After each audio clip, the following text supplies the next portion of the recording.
এই বাচ্চাটা অনেক শখের, অনেক আদরের। এই সৈন্যাসের মতন যেন কেউ চান্স না পায়। এই বাংলার বুকের বিচারাই বাবা। আর আমার আরেকটা সাহাবা বাবা, আমার সন্তানেরও যেন লাশ না তোলা হয় বাবা।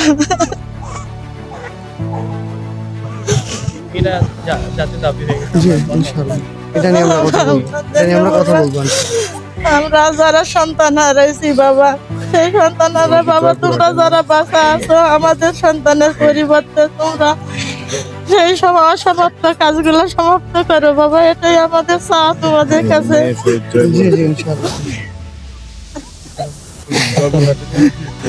এই বাংলার আর ভবিষ্যতে যেন এই রক্তপাত না ঘটে বাবা, আর যেন আমাদের মতো কোনো বাবা মা সন্তান আরো না হয় বাবা।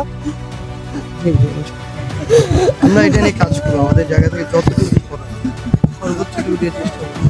এমন যে কোনো সরকারি আসুক, এই সৈন্যাসের মতন যেন কেউ চান্স না পায়।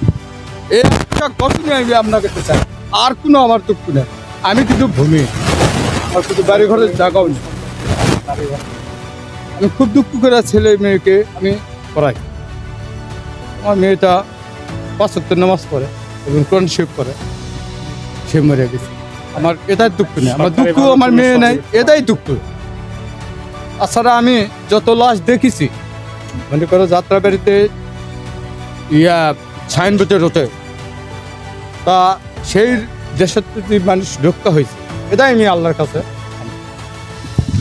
এই বাচ্চাটা অনেক শখের, অনেক আদরের। আমার 8 বছর পরে বাবুটা হয়েছে। তিনি দেখতে পেল না, বাচ্চাটা যখন একটু বড় হবে সে বাবা বলে দেখলে আমি কি করে বলবো।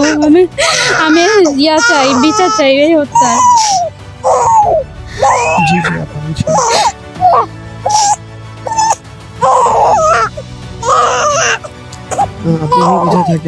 আমি এখন আমার বর্তমানে আমার মার বাসাতে থাকি। জি একজন সন্তান জি হ্যাঁ, এটাই অনেক ডাক্তার দেখে হয় না, পরে এটাই হয়েছে।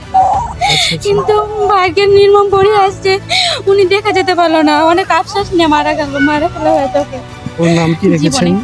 না, নাম রেখেছে মিনহাজুল ইসলাম সাইফান।